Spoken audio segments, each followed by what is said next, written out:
اللہ ان سب کا مالک بھی ہے، اس لیے کہ مادہ جو مٹی ہے یہ بھی اللہ کے زمین کا ہے، اور جو کسب ہے جسے بنایا ہے یہ بھی اللہ ہی کا ہے،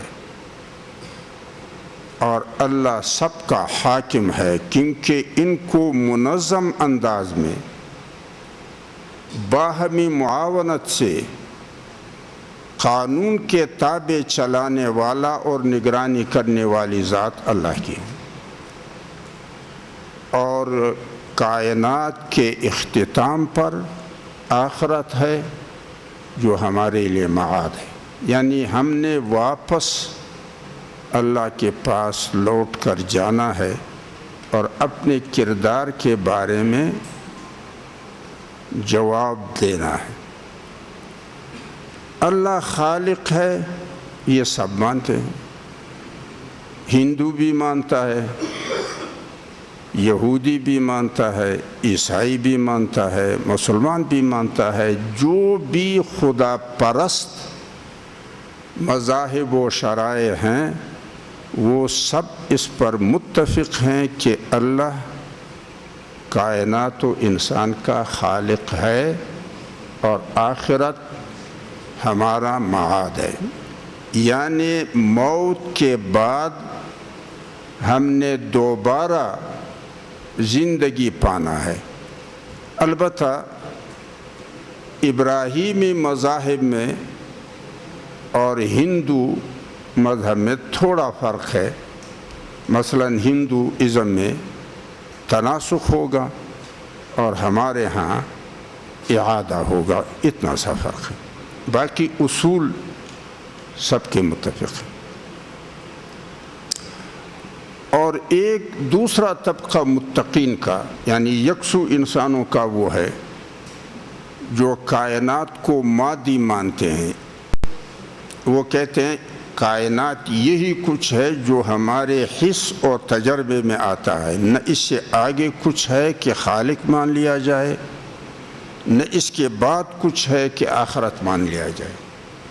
لہذا انسان فکر و کردار کے حوالے سے، کائنات و وجود کے حوالے سے دو مختلف افکار پر منقسم ہے، ایک خدا پرست، دوسرا ہوا پرست۔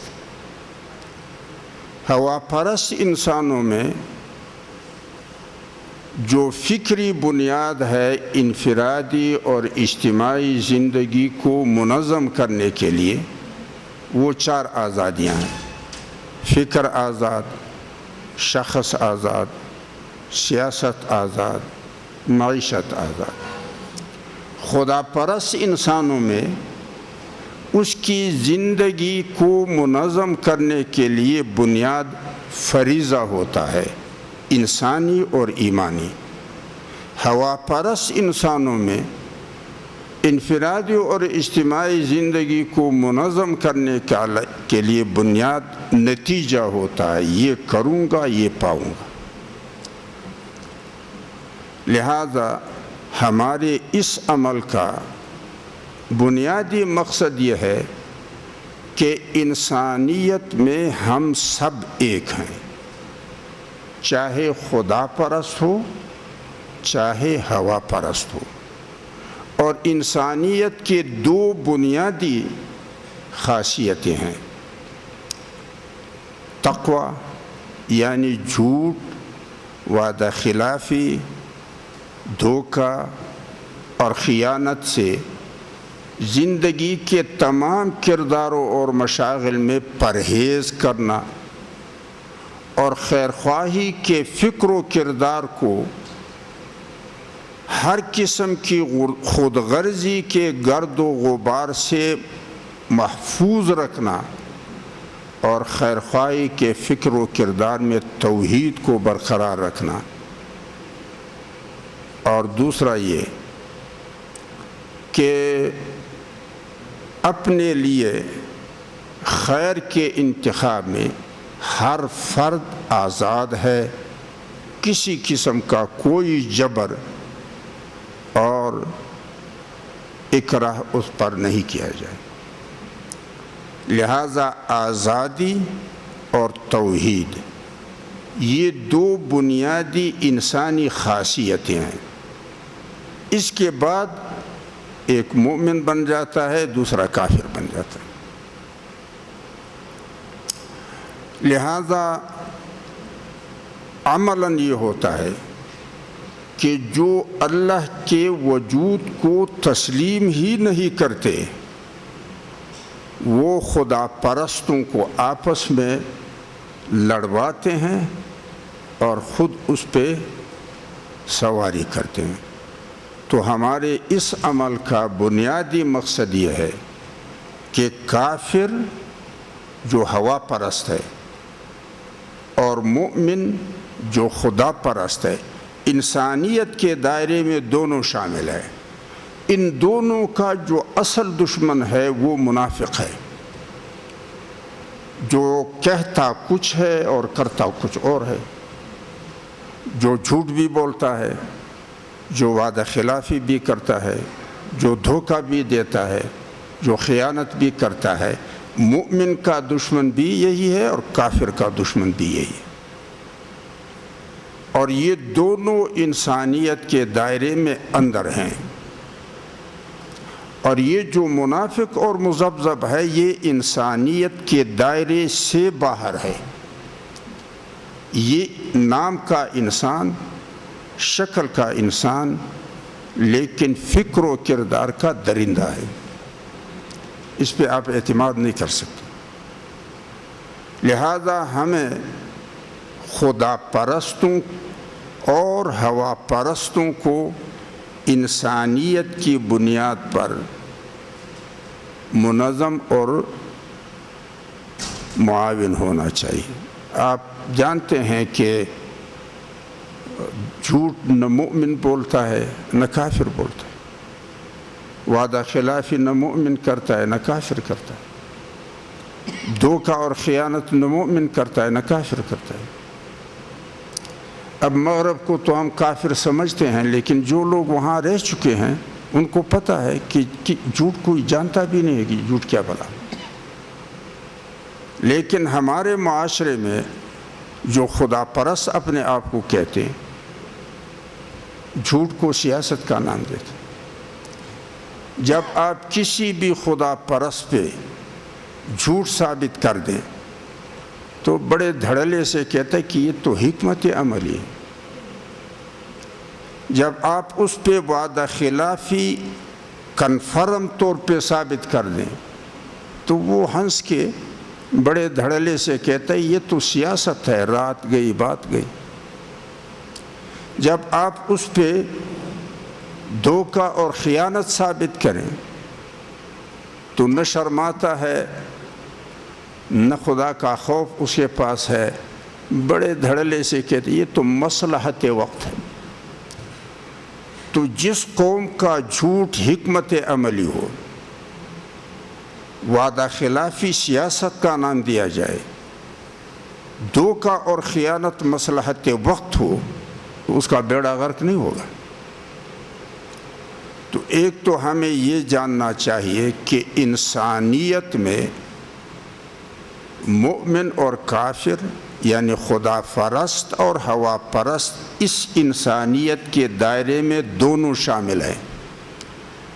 البتہ کافر مومن نہیں ہے، لیکن جو مذبذب اور منافق ہے وہ انسانیت کے دائرے ہی سے خارج ہے۔ ایمان اور کفر تو ایک دوسرا مرحلہ ہے۔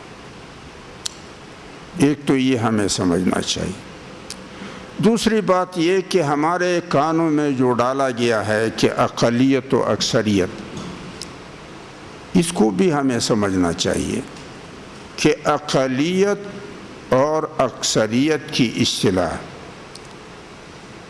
دو مواقع میں استعمال کی جاتی ہے۔ ایک شماریات میں، یعنی عددی اکثریت اور عددی اقلیت۔ تو ہو سکتا ہے کہ مثلا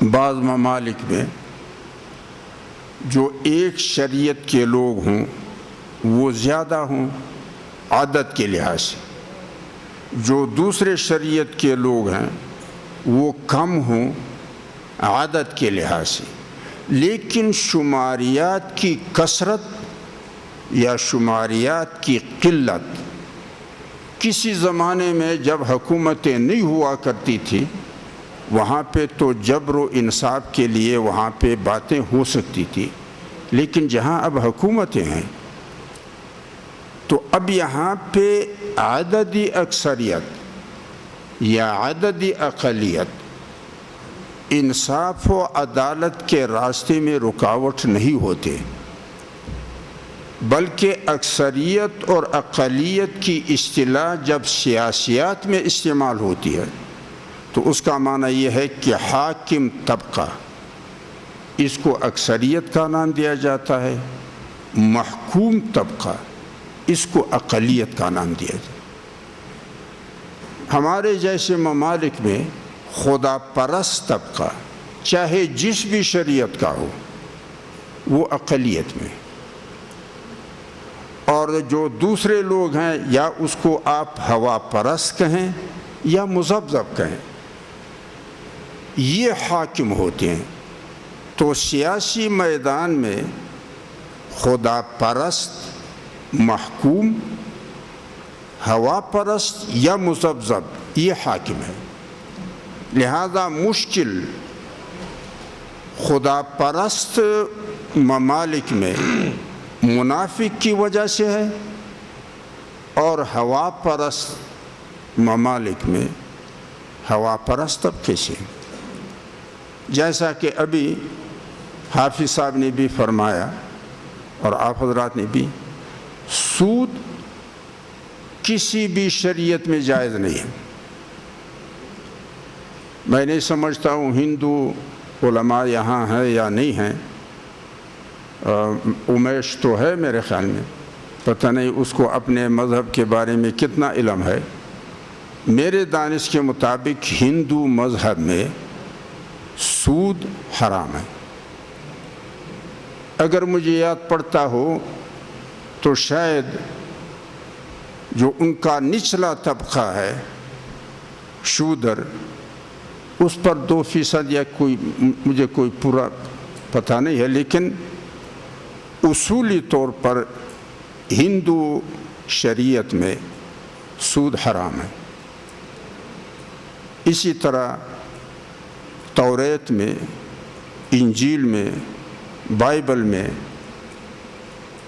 سود حرام ہے، قرآن کریم میں سود حرام ہے، شراب حرام ہے، ہندو مذہب میں حرام ہے، یہودی، عیسائی، مسلمان، خدا پرست شرائع جتنے بھی ہیں، سود حرام معیشت میں، شراب حرام ہے پینے کے اشیاء میں، لیکن پاکستان جیسے ممالک میں سود کے لیے بھی مذہبی کسی شریعت کو جواز بناتے ہیں اور شراب کے لیے بھی خدا پرست شریعت کو جواز بناتے ہیں، حالانکہ ضرورت ان کی ہوتی ہے اور تولیہ ہم خدا پرستوں سے بناتے ہیں۔ قومی اسمبلی میں بھی اور سینٹ میں بھی ہندو اور عیسائی نمائندگان نے مل کے ایک آئینی ترمیم پیش کی کہ ہمارے شرائع میں شراب حرام ہے۔ آئین کے آرٹیکل میں جو اقلیتوں کی مذہبی تہواروں کے لیے شراب کے جواز کا جو شق ہے یہ اس کو حذف کیا جائے۔ لا اینڈ جسٹس کمیٹی میں میں خود بھی تھا۔ مسلمان جو قرآن پر ایمان رکھتے ان کی اکثریت نے اس ترمیم کو مسرد کیا۔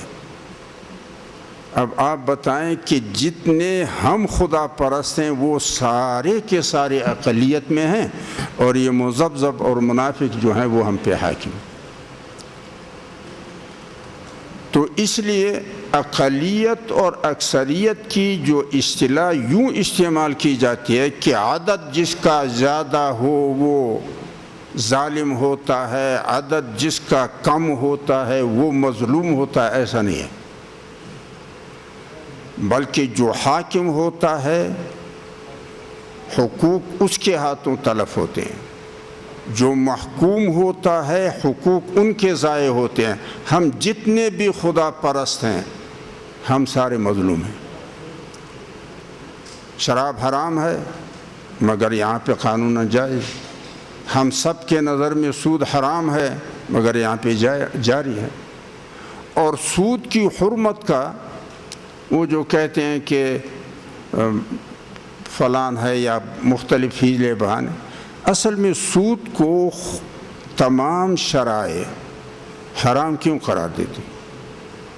سرمایہ دار فلسفہ معیشت میں یہ ہے کہ زمین کا کرایہ ہے، محنت کی اجرت ہے، سرمایے کا متعین اور مقرر منافع ہے جس کو سود کہتے ہیں، اور اس کے جواز کے لیے دلیل پیش کرتے ہیں کہ یہ میرے مال کا کرایہ ہے۔ اور وہ کہتے ہیں جب مکان کا کرایہ، مشین کا کرایہ، حیوان کا کرایہ میں لے سکتا ہوں تو میں پیسہ کا کرایہ بھی لے سکتا ہوں۔ خدا پرست شرائع جتنے بھی ہیں وہ کہتے ہیں کہ کرایہ معقول ایسی چیزوں میں ہے جب آپ اس سے اپنی ضرورت پوری کرے تو وہی چیز مالک کو اسی شکل میں آپ واپس کر سکیں۔ مثلا اس حال میں ہم بیٹھے ہیں، جب ہم ضرورت پورا کر کے اس کو فارغ کریں گے تو یہ حال مالک کے ہاتھ میں رہ جائے گا۔ جتنے وقت کا ہم نے استفادہ کیا ہے اس کا ہم کرایہ دیں گے۔ اسی طرح کا مشین ہے، اسی طرح کا حیوان ہے۔ لیکن اگر کوئی شخص کہے کہ فلان شخص بھوکا تھا اور میں نے اس شخص کو بھوک بجھانے کے لیے روٹی کرائے پہ دی تو یہ معقول بات ہے۔ بھوکا جب روٹی کھائے گا تو وہ تو اس کے پیٹ میں تحلیل ہو جائے گا۔ اب یہ اپنے پیٹ سے بعینی ہی وہ روٹی نکال کے مالک کو واپس تو نہیں کر سکتا ہے۔ آپ نے اس کو کرائے کے نام پہ دیا ہو یا بیع کے نام پہ دیا ہو، یہ اب اس کا بدل لازم ہوگا، کرایہ نہیں ہوگا۔ پیسہ مکان کی مشابہ نہیں ہے، حیوان کی مشابہ نہیں ہے، مشینری کی مشابہ نہیں ہے، پیسے کی مشابہت روٹی کے ساتھ ہے۔ جب آپ کسی سے لیا ہوا پیسہ معیشت کے میدان میں پھینک دیتے ہیں، اب وہی پیسہ جو جس نے دیا تھا بعینی ہی معیشت کے میدان سے دوبارہ نکال کر آپ اس کو واپس نہیں کر سکتے۔ لہذا ایسی صورت میں کرایہ نہیں ہے بلکہ بدل ہے۔ اس لیے تمام شرائع میں سود نامعقول ہے۔ سرمایہ میں شراکت ہوگا، نفع اور نقصان میں۔ اسی طرح شراب کا ہے۔ تو ایک تو ہمارا یہ جو عمل ہے وہ یہ ہے کہ ہم انسانیت پر آ جائیں، خود یہ خدا پرست طبقہ ہم پہلے انسان بنیں پھر ایمان کا دعویٰ کریں۔ اب تو معاشرہ ایسا ہے کہ جتنے بھی خدا پرست ہیں وہ نہ مؤمن ہوتے ہیں اور نہ کافر ہوتے ہیں، بلکہ مذبذب ہوتے ہیں، جھوٹ بھی بولتے ہیں، وعدہ خلافی بھی کرتے ہیں، دھوکہ بھی دیتے ہیں، خیانت بھی کرتے ہیں۔ اور کوئی بھی ملت یا کوئی بھی امت یا کوئی بھی قوم ان قباحتوں کے باوجود نہ ترقی کر سکتے ہیں اور نہ ہی برابری کے میدان میں اپنا کردار ادا کر سکتے۔ دوسری بات جو ہمارے درمیان غلط فہمیوں کا ذریعہ بنتا ہے، مثلا اسلامی فقہ میں ایک اصطلاح ہے ذمہ کا، اور اس ذمہ کے اصطلاح کو خود ہم نے اتنا بدنام کیا ہے کہ جو غیر مسلم ہے وہ سمجھتے ہیں کہ شاید ذمہ کا نام رکھ کے ہم غلام بن جاتے ہیں، حالانکہ ایسا نہیں ہے۔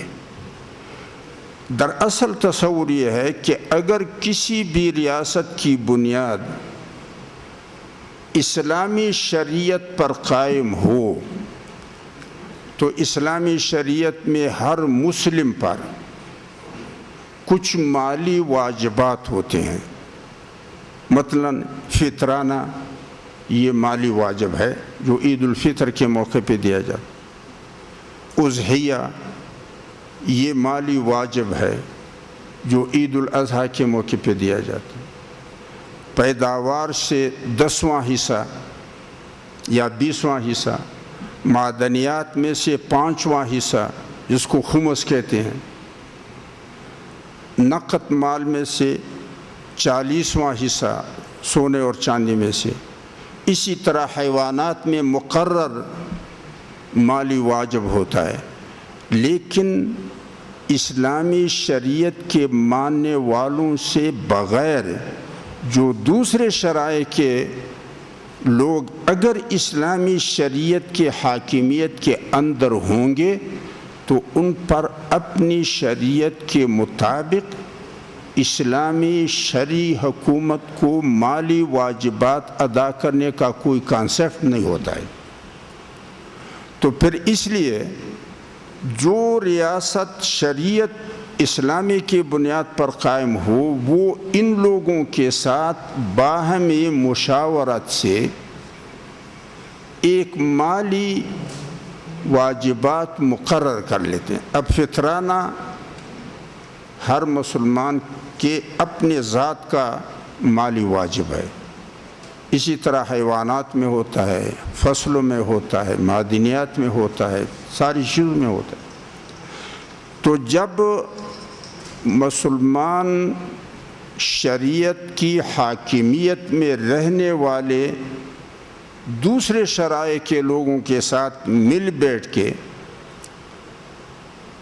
ان پر ان کے ذات کا، ان کے مال کا، ان کے فصل کا، ان کے کچھ مالی واجبات مقرر کرتے ہیں، اور پھر ان مالی واجبات کے بدلے میں ان کی حفاظت اور سہولت کا ذمہ لیتا ہے حکومت، تو اس ذمہ لینے کی وجہ سے ان کو ذمہ کہتے ہیں، یعنی ان کا حفاظت اور سہولت کا ذمہ اس شرعی حکومت نے اپنے ذمہ لیا ہے ان مالی واجبات کے بدلے میں۔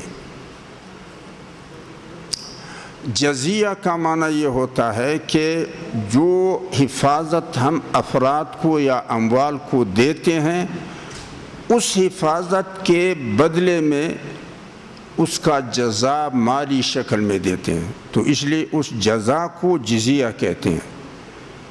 جو ان کے پیداوار ہوتے ہیں ان میں ایک مختص حصہ مقرر کیا جاتا ہے، اس کو خراج کہتے ہیں، یعنی جو فصل زمین سے خارج ہو اس خارج شدہ فصل کا جو حصہ باہمی مفاہمت سے طے ہوا ہے اس کو خراج کہتے ہیں۔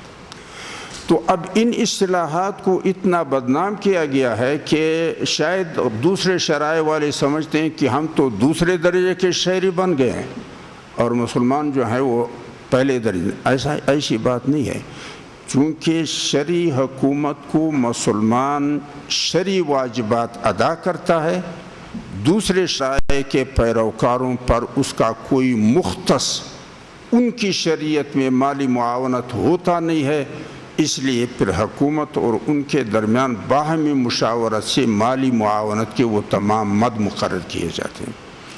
تو اس لیے ہمارے درمیان جو نفرتیں پیدا کی جاتی ہیں یہ یا تو ہمارے غفلت کی وجہ سے یا ہمارے اپنے شرائع سے ناواقفیت کی وجہ سے۔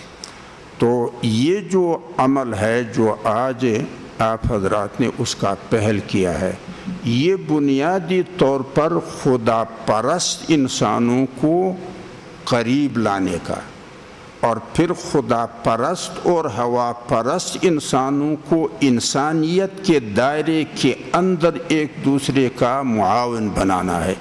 یہ اس کا یہ ہے.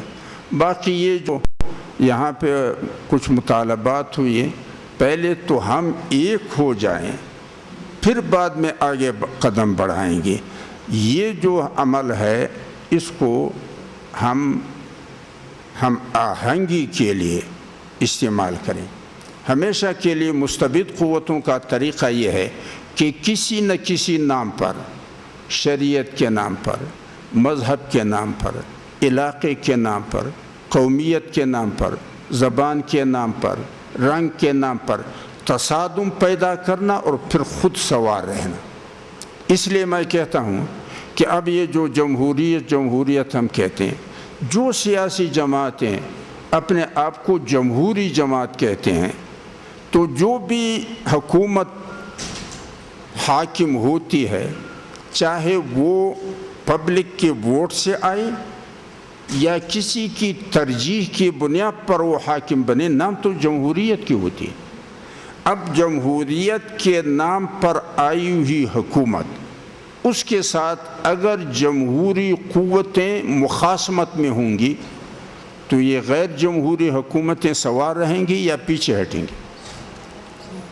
جمہوری قوتوں میں تصادم ہوگا اور یہ سوار رہیں گی. اسی طرح ہمارے جو کہا جاتا ہے کہ ہمارا اسٹیبلشمنٹ بین الاقوامی اسٹیبلشمنٹ کے تابع ہے، اس میں کوئی شک نہیں ہے، کیونکہ پوری دنیا پر حاکم اقوام متحدہ کا نظام ہے. لیکن ہمارا اسٹیبلشمنٹ اداراتی مجبوری کی وجہ سے اس کا رابطہ بین الاقوامی اسٹیبلشمنٹ کے ساتھ اس کی مجبوری ہے، لیکن افراد تو ہمارے ہیں. کسی کا بیٹا ہے، کسی کا بھائی ہے، ہمارے عقیدے میں ہے. اب اگر ہم ان کے ساتھ تصادم میں رہیں گے تو ہم دونوں بین الاقوامی اسٹیبلشمنٹ کے پاؤں پڑیں گے.